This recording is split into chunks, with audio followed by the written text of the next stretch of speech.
Welcome to the Elite HRV podcast, where experts share their experience using heart rate variability and other biomarkers to optimize health and human performance.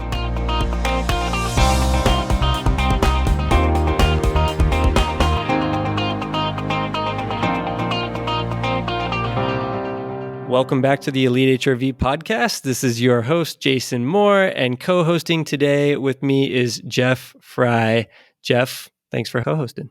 Absolutely. Happy to be here. And today we've got Dr. Jay Wiles on the show. And Jay is a super experienced podcaster. Almost needs no intro if you're listening in the podcast world and looking at HRV and stuff. But Dr. Jay, thanks for joining us. Hey man, I am so glad to be here. Thanks for having me on. I've been waiting for this one for a while, considering this is my favorite area of discussion. Well, thank you. And I think it's pretty timely too, because, for folks listening, you can Google around for Dr. J and you'll find him talking about HRV in various places. But recently, with all the stuff going on in the world and all the different things that everyone's been juggling, Jay, you published a podcast on your own podcast talking about things that you've been doing to kind of work with your breath and build resilience and stress.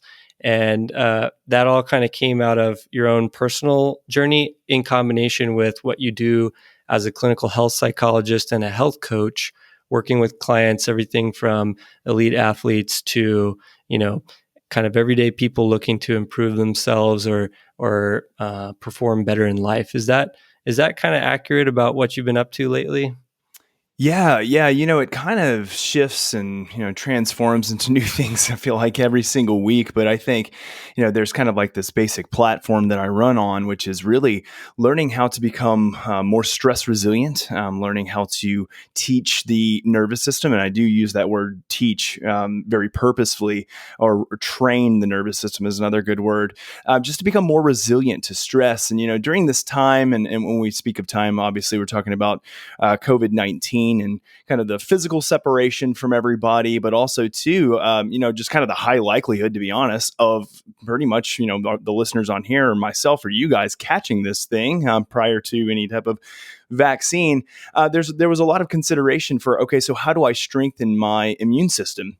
And so from that, I started kind of scouring the research, and I always kind of came back to the same thing, which was exciting for me because it was all about stress resilience, managing the immune system from an immunological standpoint, but also managing it from a hormonal standpoint, from a metabolic standpoint, and then most, I think, importantly, from a psychophysiological perspective. And so that just had me doing a little bit more deeper digging into this area. I was already doing a lot of things in the field of psychophysiology and HRV training, but I kind of, I guess you could say, turned it up a little bit, kind of turned the switch in a different direction. And so it's been kind of a fun pursuit for me, but also one where I've just learned a lot in the past year, honestly. That's awesome. And Jeff and I are excited to dig in. And I think, Jeff, you want to kick us off with some questions, start picking Dr. J's brain a little here? Yeah, I'd be happy to. So Dr. J, I hope you don't mind if I call you Dr. J. Let's just do J. That'll keep it really easy. J, that's even easier. Now we have Jeff, Jay, and Jason on the podcast. So I guess my question for you is, I know you've done a lot of clinical work with clientele, with patients surrounding all different sorts of things, HRV, breath work, HRV biofeedback. We're very interested in all three of those things. So I wonder if you could get us started by talking about what have been some of the most effective interventions for improving HRV that you've worked with people on. Yeah, so I'm big into the world of health and fitness, and I would say that many individuals kind of use this term biohacker. And so like Ben Greenfield and I, when we do our podcast, we kind of get these questions all the time about biohacking. And I'm okay with that term, but one of the problems that I see so often is that people see it as something interventional, as a basics.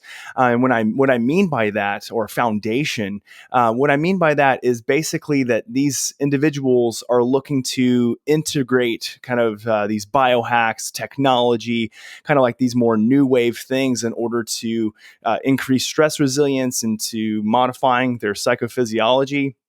And the main problem is that these individuals will just introduce these things without kind of managing their basics. And I always tell my wife, like our kind of statement, whenever I say something kind of crazy of the new things I want to try, my wife always looks at me and she's like, basics before biohacks, Jay, basics before biohacks. And it's so true, because we can kind of get caught up into, okay, what's the newest technology? What's the newest interventional kind of strategy for modifying and modulating HRV? And the biggest problem with that is that we can really kind of get caught up without having kind of really these basics in the putting in the work, if you will. And so, one of the things that I will say is when I introduce kind of new ways of modulating HRV to my clientele, to my athletes, to whoever I'm working with, we start with the foundation of stress resilience. So basically, like, where is your stress level at right now? Like, are you kind of walking around through life and, kind of nothing but sympathetically driven? Like, is the gas pedal down to the floor, like in every waking moment?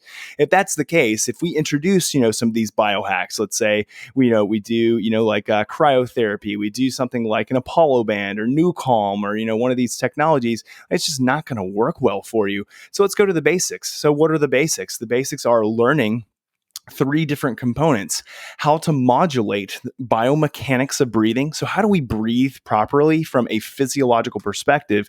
We change the physiology of breathing, or the biochemistry of breathing. And then the last thing that we do is we modulate the cadence of breathing, or the respiratory rate. So how fast are we breathing? And these are kind of like the core basics of stress resilience, in my opinion. Like, there's a lot of other things that we can add on, but this is where I tell people to start from the very, very beginning. Learn how to breathe properly using correct biomechanics. Understanding biochemistry of breathing is extremely important from an HRV modulation standpoint. And then also, many of your listeners will probably already know cadence. So how fast are you breathing? And we can find what's called a resonant frequency rate, which if your listeners aren't familiar with, I'm sure they are, because I know you guys have it recently built into your app. This is just a breath rate that is going to optimize heart rate variability. So I know that was a little bit long-winded, but that's where I start with everybody, is that we hit on those 3 kind of basic foundations before we jump into anything else, before we do anything related to exercise, to diet, to biohacking technology. That's where I start. Yeah, that's great. I love that. And what I really want to, I think, pick at first is those 3 things you mentioned: the biochemistry, the biomechanics, and the cadence. You may have used a different word for cadence, I'm not sure. But what I wanted to ask is, I think we focus a lot on the biomechanics and cadence. And I think a lot of people, that's kind of the easier things to focus on. But I think the biochemistry is a little bit more subtle and a little bit overlooked. Do you think we could unpack the biochemistry of breathing a little bit more, your philosophy around it, and why you found it so important? Yeah, absolutely. I'll kind of give a background on where this came from. So these 3 components that I mentioned actually come from the work of a guy named Patrick McCune. Patrick McCune is a great dude from Ireland who wrote a book called The Oxygen Advantage. And The Oxygen Advantage, probably over the course of the last year and a half or so, has been hands down my favorite book, the one that I've recommended to most people, because it assesses those 3 components. And you're right, the listeners here are probably very familiar with the biomechanics of breathing, lateral expansion of the ribs, diaphragmatic breathing, very familiar with kind of lowering it to that respiratory rate of about 6.5 to as low as 4.5 breaths per minute. Somewhere in there is normally where people's resonant frequency rate is. But the one that kind of gets overlooked by many individuals, and I won't even say it's overlooked, they just maybe don't know that it's out there, is how do we modify the biochemistry of breathing? And so in Patrick McCune's work, The Oxygen Advantage, and I really would recommend that people grab that book if they have not, he utilizes kind of like a modified form of Buteco breathing. Now, Buteco breathing is really all about light breathing. Light breathing being not breathing in with force, but breathing very lightly in order to increase a state of air hunger. And what that is it's just actually initiating what we call a hypercapnic state. A hypercapnic state just means that we have a little bit more CO2 hanging around. And what we know is that when we're in a stress response, when we're breathing really fast, when we're breathing clavically or thoracically from the chest, the problem is that we are actually over-oxygenating. And when I say over-oxygenating, I mean that we are hyperventilating so much that we are actually getting oxygen levels up way too high. But it's not being utilized very effectively because CO2 is being expelled way too fast. So anyway, I've heard a lot of people say, like, when they put on an SpO2 monitor, they'll see, that normally we need to be anywhere from about 95 to 98% of SpO2, or saturation of blood oxygen and hemoglobin. And the problem is that when we start to hyperventilate, then what we end up doing is we actually go above 98 to 99 or 100. And then if you pass out because you're breathing too fast, then you can actually drop really, really low really quickly. And so what ends up happening, or what I teach people to do, is actually learn how to become less sensitive to the effects of CO2. Because for a lot of people, if they try to hold their breath after they expel air, they're probably not going to be able to hold their breath very long. For many people, it's generally under 20 seconds. And when people are unable to hold their breath longer than 20 seconds after they've exhaled, you exhale and then hold your breath, then that is typically a sign of dysfunctional breathing. And when individuals have kind of these symptoms of dysfunctional breathing, then they're not going to be able to optimize the regulatory systems of their nervous system as easily or more effective. So I'm all about, how do we optimize that? And one of the ways we optimize that is we create this state of air hunger. Now, we teach the individual how to become less sensitive to the effects of CO2. Why? Why is that important?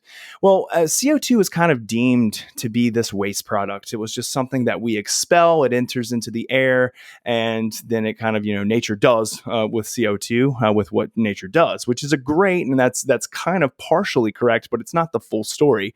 What we actually know about CO2 is that CO2 works as the key to unbinding oxygen from hemoglobin molecules. This is what's called the Bohr effect.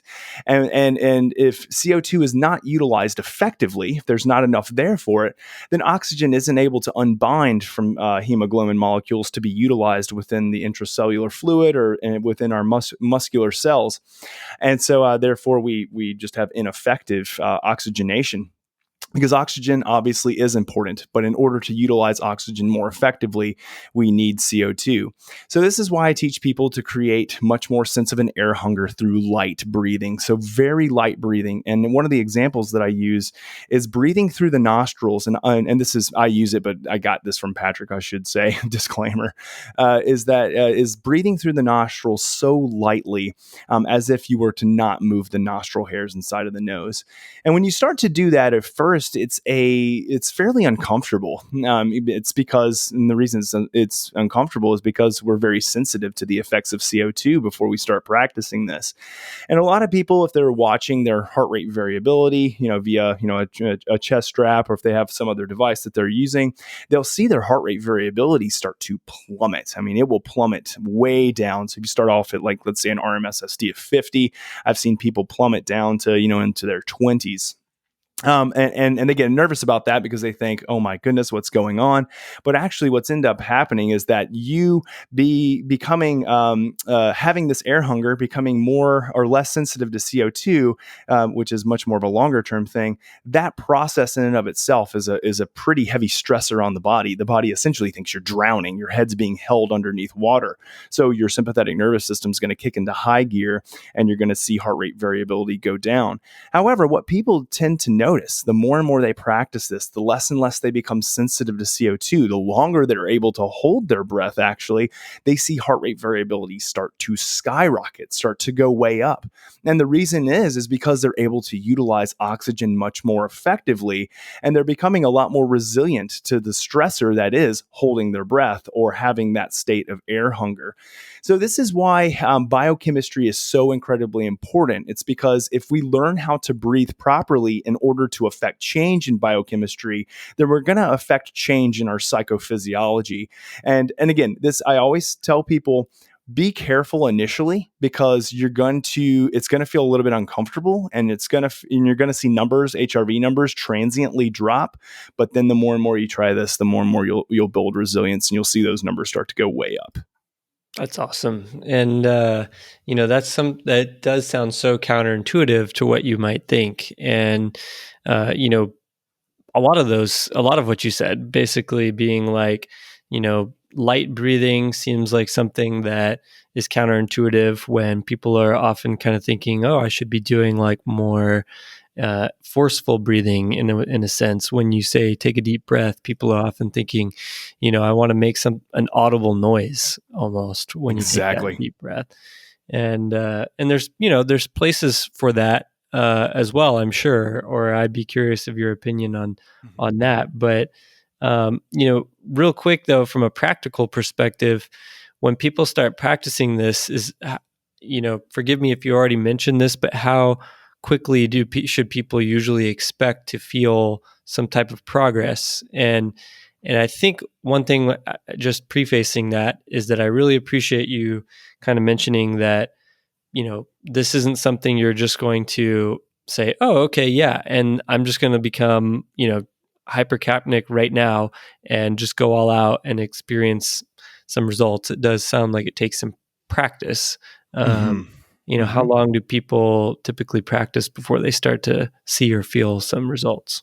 Yeah, it's some great points. It really varies, honestly. One of the things that Patrick McKeown always has people do before they start kind of this practice is he has them, I guess, assess what's called the BOLT score. And what a BOLT score is, it's called a body oxygen level test. Body oxygen level test. And basically, this is just a simple breath hold test. So it's you expel all of the air. You take a normal breath in, you take a normal breath out. So no deep breath in, deep breath out. So normal breath in, normal breath out. Plug the nose so that you can prevent any air from entering into your lungs. And then you just time the number of seconds until you feel your first desire to breathe. You don't exercise willpower and then just like, hold your breath until you pass out, but just until you feel that first sensation to breathe. So it might be kind of like the constriction of your airway or like the need to swallow. And then you kind of see how many seconds you are there. And that's when I was kind of talking about that 20-second rule. And if people are under 20 seconds, then what they're going to find is when they start to breathe in this more air hunger state and this more hypercapnic state, it's going to feel a lot more stressful for these individuals. But I'm going to give a disclaimer there in just a second, but I wanted to kind of finish that thought. It will feel stressful for these individuals. And what I've seen typically is that someone over 20, but especially over 40, which a lot of people, unless they have training, aren't normally holding their breath over 40 with the standards that I just gave for that BOLT score. These individuals are going to have a lot easier time with this hypercapnic training. My disclaimer that I was going to mention, though, is that don't think that you have to be or you should be some Olympic athlete in order to, have that 40 score. I've seen individuals who are Olympic athletes and they have a score of 10 or 11 or 12. And I've seen kind of the everyday individual who has a score of, 30 to 40. It may not be that often, but you can see it. So there's really, there's so many variables that are involved in kind of that score. But when we talk about progress, how long should it take to see progress? I've seen people in as little as 2 to 3 weeks see some significant movements in a forward direction on their breath hold score or on that BOLT score. When it comes to discomfort, I've been practicing this now for probably about a year and a half or so, and I still experience discomfort. And that's actually one of the points. One of the points is to kind of push yourself a little bit so that you do have that state of discomfort because of the slight state of air hunger. But that is a hormetic stressor. That's a stressor that helps you to rebuild resilience. So it's going to vary, but I just tell people to kind of stick with it. Like if you're a free diver and you do this, like you're going to kill it, and it's going to be a great exercise for nervous system modulation, but it probably won't be that difficult. If you're someone with asthma, you really need to do something like this, but it's going to be pretty difficult initially. So it's just kind of, with anything, kind of utilize it in moderation, but kind of just work your way up. Utilize that BOLT score. And again, like that BOLT score that I'm mentioning, you can find it like on Patrick's website, oxygenadvantage.com, or just get his book. And that's kind of a great place to start. But, it will take some time, but it's not like you have to practice this for years in order to see movement, like let's say in your HRV.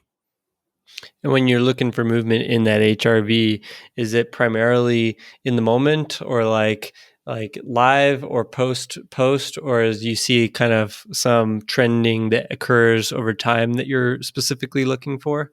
Yeah, there is an absolute transformation over time. And I'll give you just my own personal example. When I first started doing this type of breathing, this hypercapnic Buteco style breathing, or I'll say oxygen advantage protocol, I saw that my HRV would just go down significantly during the practice. So I might start off, let's say, with an RMSSD value of 70.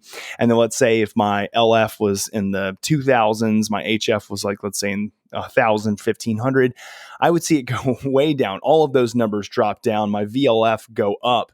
All of those things would happen, indicating the sympathetic response. And the problem with that is that at first I thought, well, oh crap, like this is not working for me. I needed to stop. Like I don't need to turn my sympathetic nervous system on further. But then when I would stop the practice, let's say if I practiced for 10 minutes or so, almost immediately my numbers would jump to baseline. But here's the kicker, is that I started to see that 15, 20, 30 minutes after practice, my numbers started to go way up. My VLF would bottom out. My LF would raise, my HF would significantly raise, and then my RMSSD values would raise fairly high. And that's when I said, okay, there's something to this. So transiently, this works as a stressor, but in the longer term, this actually is helping to build back resilience. This is an exercise for my nervous system. Just like I would hit the gym, I'm hitting the gym for my nervous system.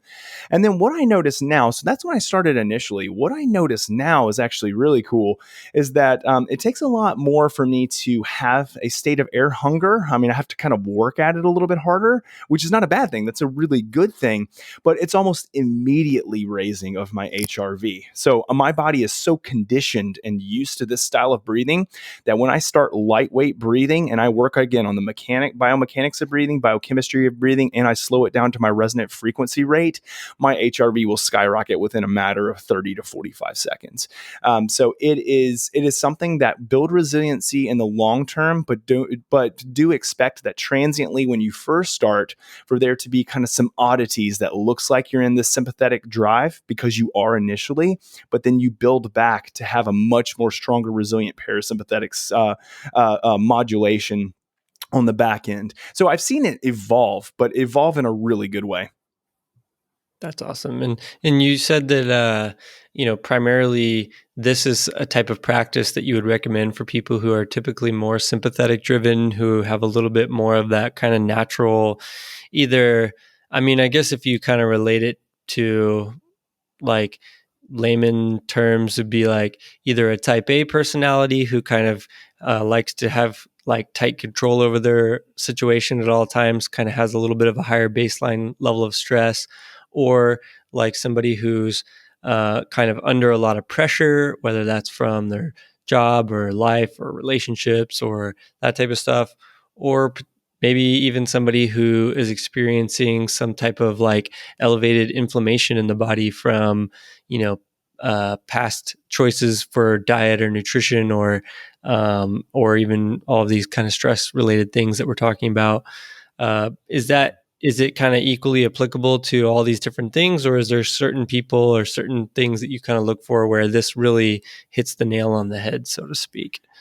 Yeah, I have found this to be the most effective for individuals who kind of have more of like long-term, I would say light to moderate stress. So that's most of us. I would say that's a bulk majority of people, especially in the US. I mean, probably worldwide, but especially in the US.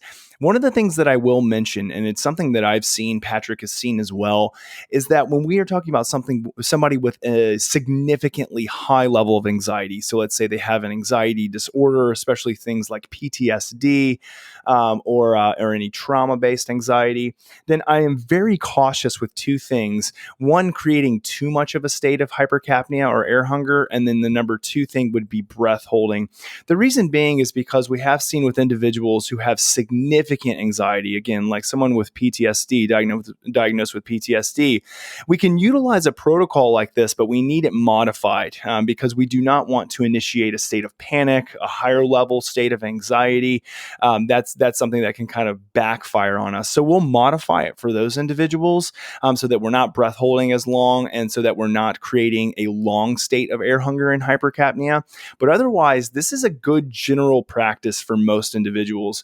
The people people I've seen it kind of like optimize would be athletes. So when athletes use this, especially when they are training for, something that's pretty physiologically stressful, like a marathon, let's say, or for like a CrossFitter for like a Metcon competition, those individuals respond really well to this. But I do think this is a protocol that anybody could use. And, I consider myself kind of, a fitness expert, a health expert, but I'm by no means, a professional athlete. And I found it to be extremely helpful for me in so many different areas.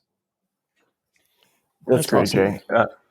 Yeah, so I wanted to jump in real quick. I had a burning question for you. Sorry. So I'm just so fascinated by your use of this Buteyko breathing protocol, and I know that you have been, board certified HRV biofeedback practitioner for a long time, and so I'm just so curious to know how this protocol fits in with more typical breathing patterns like resonance breathing. And how that fits in with the HRV biofeedback you do with clients. I know you mentioned resonance frequency there earlier when talking about the Buteyko breathing, if I'm not mistaken. So how do you kind of meld those two together? Yeah, great question, Jeff. So what I see this as is I see it as a great kind of adjunctive and add-on to a lot of the biofeedback work that I do. So individuals, I'll just kind of give you like kind of if you were to be a client and come in and see me within my clinic, kind of what that would look like. So obviously, let's just say the first session is normally like a 90-minute intake where I get a lot of information from the individual. But then when we start on our biofeedback, one of the first things that I do is I teach functional breathing. So I teach how to breathe properly from a biochemical standpoint, mechanical standpoint, and then a cadence standpoint. And in order to optimize the cadence aspect and also to optimize HRV, then we'll do a resonance frequency assessment. So we'll run a 15-minute evaluation looking at different biometrics and biomarkers of HRV, and then assess resonant frequency from there. Now, what I do with kind of the Buteyko and Oxygen Advantage protocol is that I interweave this into my training. So whereas where I might have just used to, teach bioresonance, which is, resonant frequency breathing, and just kind of monitor that, have my client use the feedback on the screen to kind of indicate whether or not they were breathing diaphragmatically and whether or not they were kind of following that cadence correctly. I will add on these components, and I kind of do it different for different people, and also too I have to kind of gauge how advanced they are, because these are a little bit more advanced skills for biofeedback. They certainly are kind of an addition to everything that we include in our biofeedback protocols. But I'll just kind of interweave it. So for a lot of people, once they learn resonant frequency breathing, then one of the things that I'll actually have them do is I'll have them integrate kind of light breathing, but do it on their resonance within their resonance rate. So let's say the rate's 6 breaths per minute. I'll have them breathe very lightly in order to change the biochemistry in 6 breaths per minute. Now, one of the things that does happen, I get this question a lot, and maybe your listeners have this question if they're going to try this, is they say, well, when I try to breathe really lightly to have a slight state of air hunger, which remember is the goal of changing biochemistry, is just a slight state of air hunger. And how do we know that? We know that by when we have kind of that first initial thought of like, oh man, I could take in a little bit more air right now. This feels like it's a little bit resisted or light. Like I could take a big breath. That's how you know you have a slight state of air hunger. I will say that a lot of people do ask, they say, well, if I'm doing that, then I feel like I really need to slow my breath down lower than my resonant frequency rate. And when we're purely practicing creating a state of air hunger, that's the intent, then you're correct. A lot of people are going to be down like at 4.5 breaths per minute, 4 breaths per minute when they're doing that. And I'm not concerned with that. Our goal isn't to optimize HRV with resonance at that point. Our goal is to utilize oxygen most effectively, which is becoming less sensitive to the effects of CO2. So a lot of people get really confused because they'll say, well, I'm trying to do this, but I can't maintain this light air hunger and resonance breathing rate at the same time. And you just have to remember, well, what's the intent? If the intent is to practice resonance, breathe lightly, breathe diaphragmatically, have lateral expansion of the ribs when you're breathing. So utilize the correct mechanics, but follow the cadence of your resonance. The main reasons we want to make sure that we're breathing diaphragmatically, even if we're breathing lightly, is because we're going to get more vagal stimulation at the dorsal parts of our lungs. We're going to get more vagal stimulation when we're breathing that way. Doesn't necessarily mean we're going to initiate vagal tone. There's a high chance and opportunity for that, but that's going to give us the best opportunity. So it's really just more intertwined. And so I tell people, like, kind of know what your goal is and what your focus is for that state of practice. Is it to increase HRV through resonant frequency breathing, or is it to increase the state of air hunger to utilize oxygen most effectively? So that's how I integrate it in. It looks very different for different people too.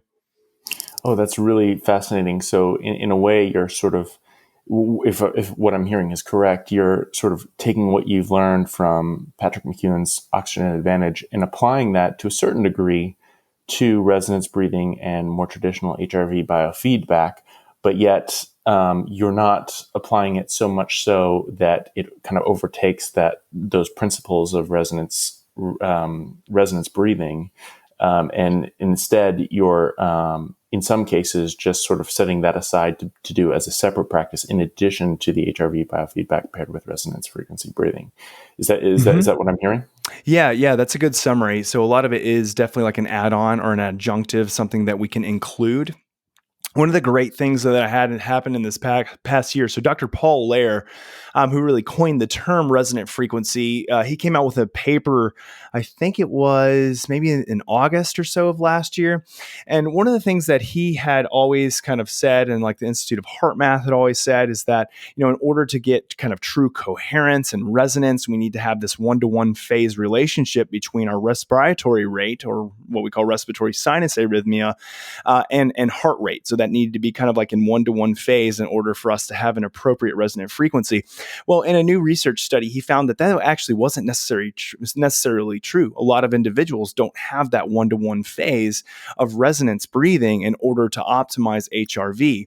And what I found with a lot of individuals is that when we do not have one-to-one phase relationship between breathing and heart rate, so that's kind of like the up and down of breathing and the up and down hills of heart rate when we are breathing, when we actually introduce some of these more advanced skills of creating, air hunger, of introducing Buteco, is that we don't see that face-to-face, one-to-one relationship, but we see an optimizing of HRV.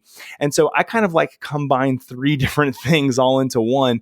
And this is why, and this is again my pitch to everybody, why it's so important to really work. Like if you really want to work on these things, to really find someone who is advanced in their instruction and kind of knows their most current research and can teach you how to do it in a coaching setting. And then you can take like your product, like Elite HRV, which is one that I recommend probably more than just about anything.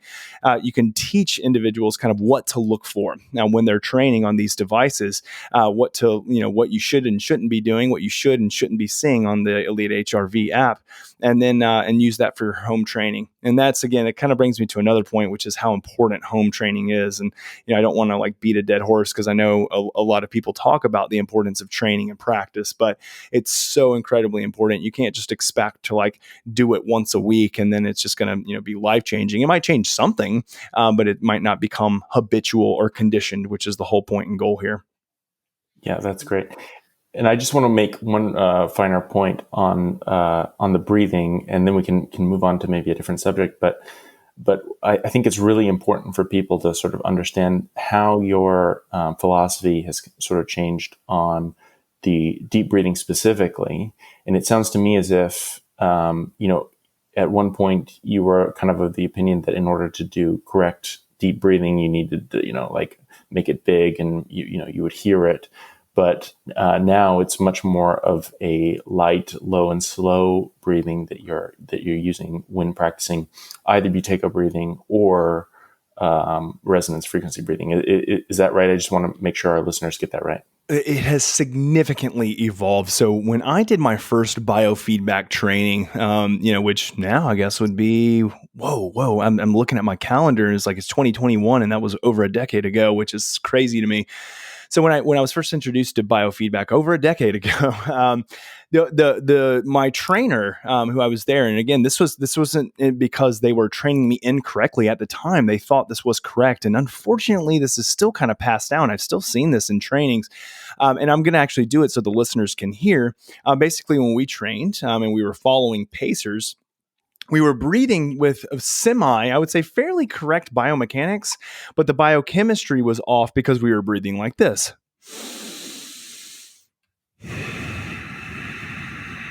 And a lot of it was in through the nose, out through the mouth. And now, for me, it is 100% nasal breathing. So I am always breathing in through the nose. I am always breathing out through the nose. I don't switch my breathing from my nostrils out of my mouth.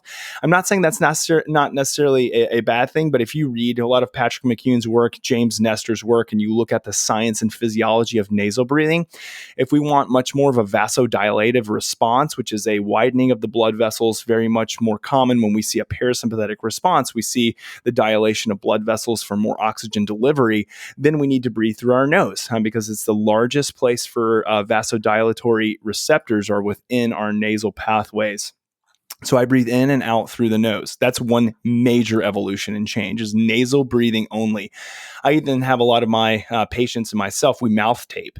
So we'll actually put tape over our mouth when we're practicing, and when we're exercising, and then when we're sleeping, in order to maintain much more of that vasodilation that comes through nasal breathing. The other thing is light. So that kind of low and slow, like you mentioned, breathing. So nobody hears you. Now, you don't even hear yourself breathing. And so when I teach this now, when I'm doing a course in heart rate variability training, in functional breathing training, when you come into a room and we're practicing, you don't hear anybody. It just sounds like you're just walking into an empty room, and that's what we want to hear. That's what I guess we don't want to. Yeah, I don't even know how to say that. You want to hear nothing, if that even makes sense. So yeah, those have been the two biggest areas of evolution: nasal breathing, and then really quiet, low and slow breathing. And those are so. At the beginning, you kind of mentioned, I loved the term, maybe if I butcher it, you can correct it, but basics before biohacking. Yeah, that's it. And you would couch these breathing techniques as basics. Like, it's not a biohack to learn how to breathe correctly and or to breathe in different patterns to elicit a response from the nervous system. Is that correct? It's a great point to make here. This is functional breathing. So this is evolutionary based breathing. One of the things that has happened in a very short time period is that we as humans have evolved to breathe dysfunctionally. And it's because the sympathetic nervous system, when it's always on hyperdrive, is going to have us breathe dysfunctionally.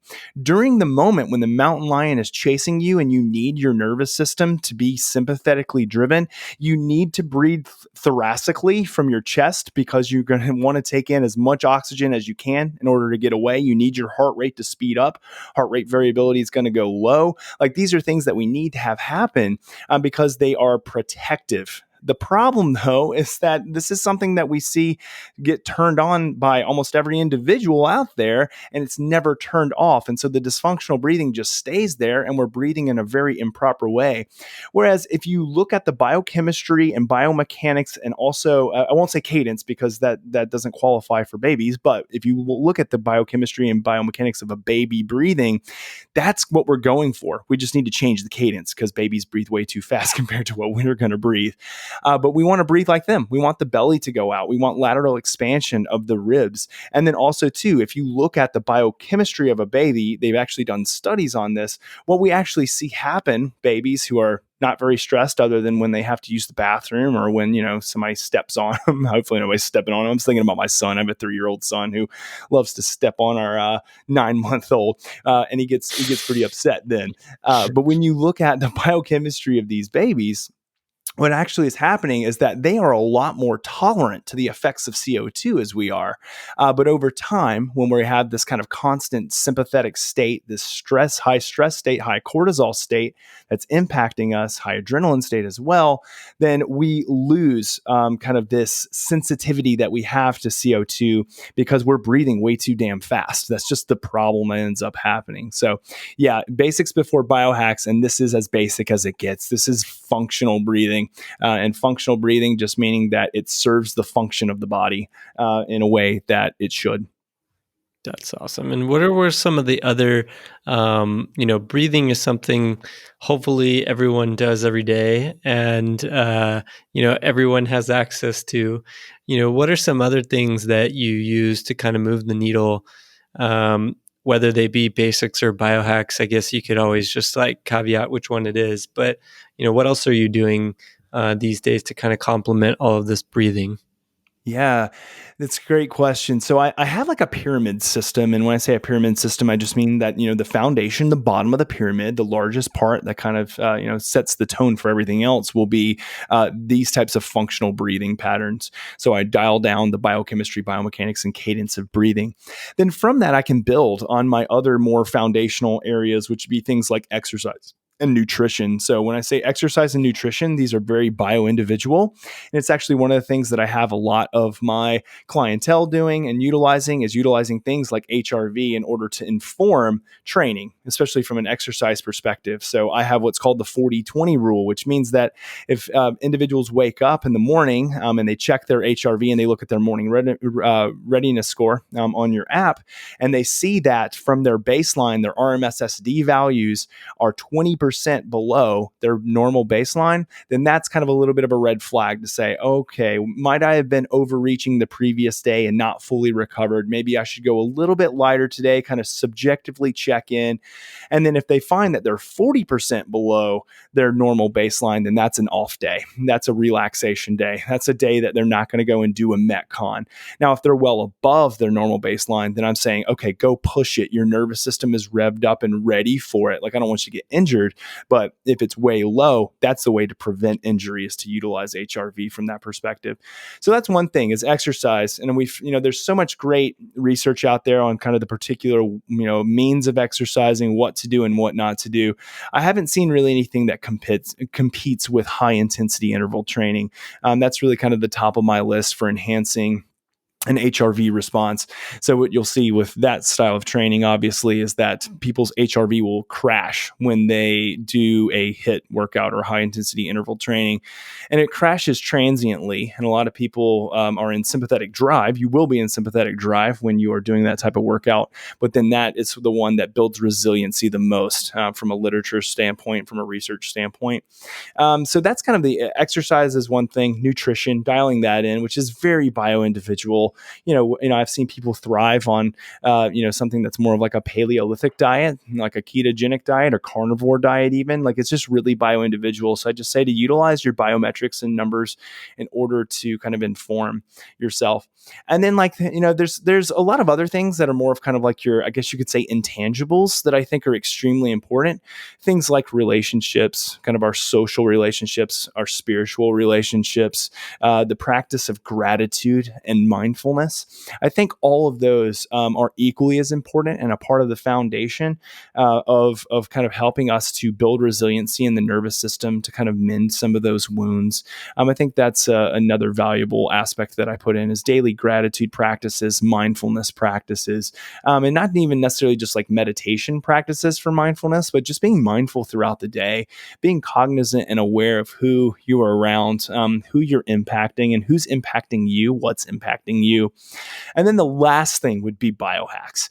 So that's at the top of the pyramid. Not saying it's the top because it's the best. It's at the top because it's the cherry on top. It's the thing that you can include at the end once you have kind of like all those foundational basics in play and all of those things are managed well.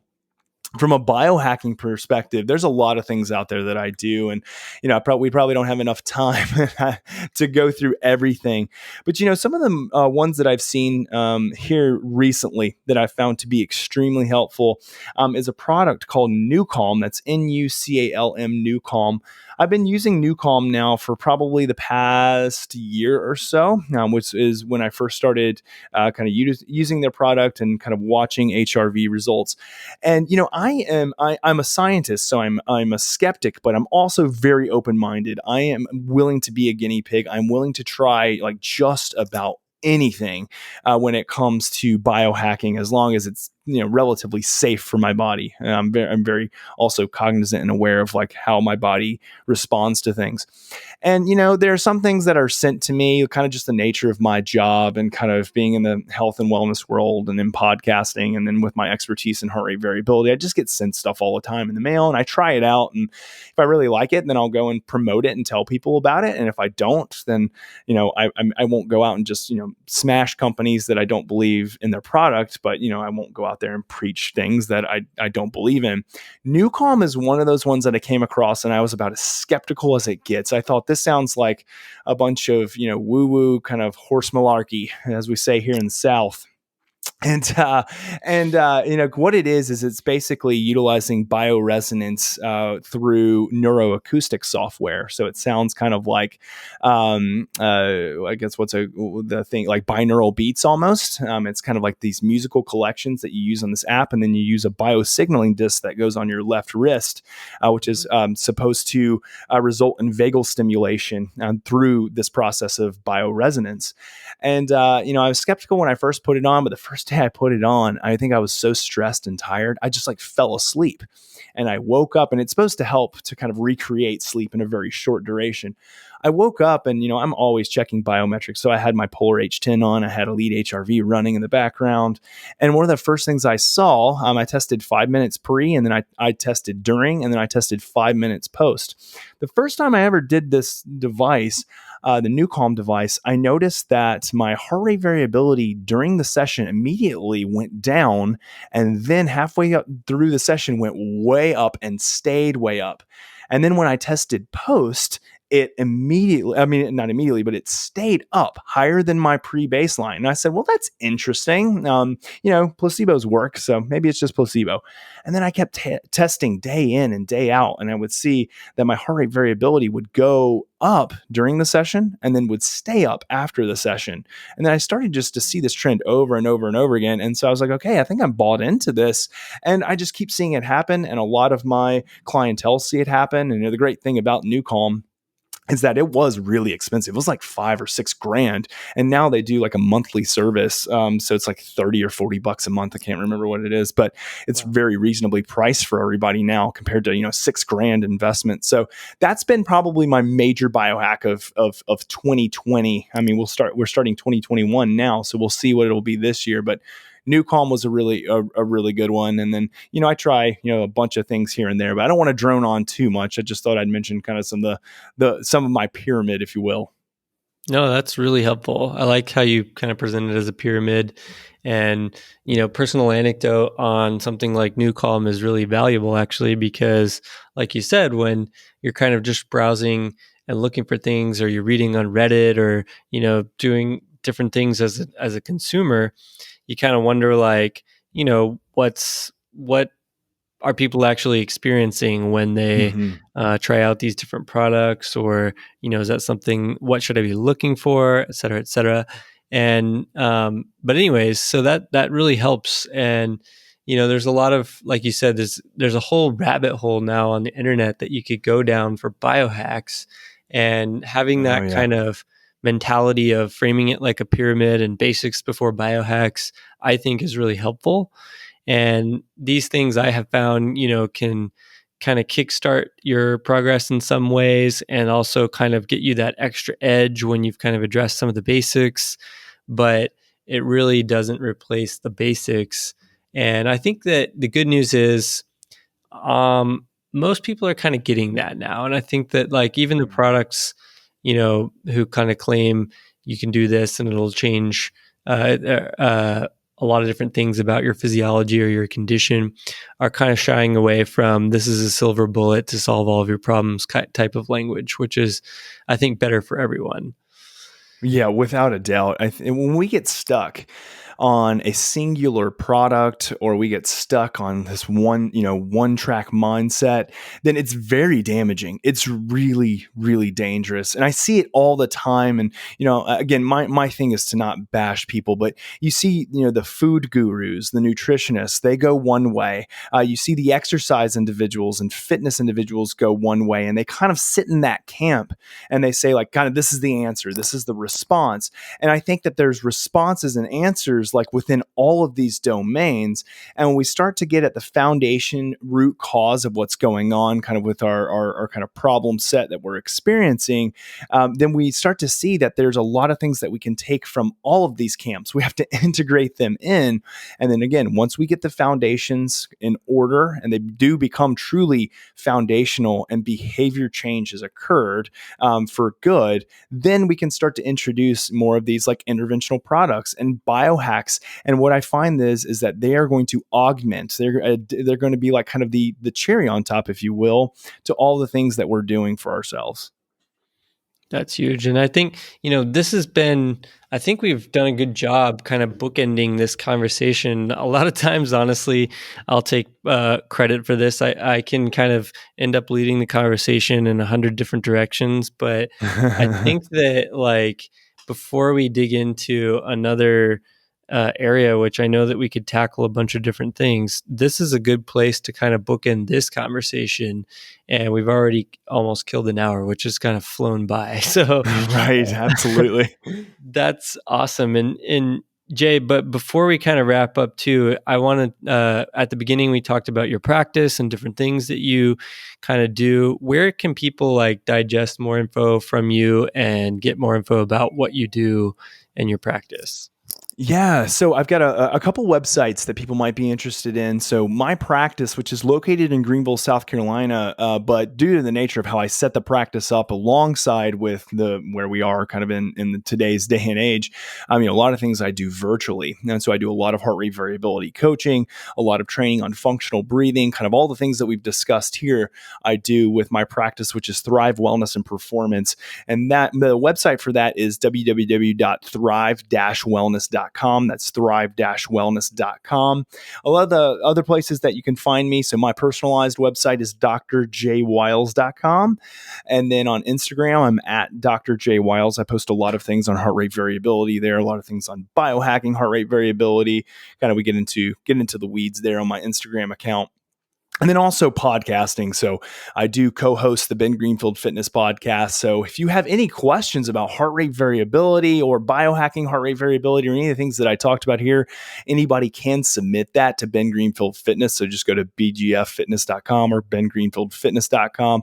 I co-host that one. And then my own podcast, which is Mind Hackers Radio with Dr. Jay Wiles. So look at that one as well. And new episodes are coming on that one as well. So yeah, that's probably way too many things to kind of give out there, but you can find me. I'm out there. That's excellent. Yeah, that's excellent, Jay. Thanks so much. I do want to add on to that your Mind Hackers Radio podcast, you did an interview with Dr. Patrick McEwen, who we mentioned several times during this podcast, and I found that very informative. And I think a bunch of our listeners who are, their interest is sort of piqued by this conversation, I think they'll do really well to go check out that episode in particular, as well as your podcast in general. So yeah, that's thanks for that. That's a great podcast to listen to, because we take I think more advanced subject matter, but make it very easy to understand and palatable. And Patrick's really good at that. He's a great teacher, and so I think that if anybody is interested in that functional breathing aspect, that podcast is a really great place to start. Yeah, that's excellent, and he's got a beautiful Irish accent to boot. That he does. So, listen, I'm going to wrap this up. We're going to post all of the links that you mentioned, Jay, in the show notes, and you can find those show notes at elitehrv.com/podcast. Jay, thanks so much for coming on. I mean, it's been such a pleasure talking to you. It sounds like we have 1,000,000,001 other things we could talk about in future episodes. So we'd love to have you on again in the future if you'd be willing. And thanks again so much. It's been a real pleasure. Yeah, it's been a blast, guys. Anytime you guys want me on, just let me know, and I'd love to come back. Awesome. Yeah. Thanks, Jay. Thanks, Jeff. Appreciate everybody listening, and see you next time.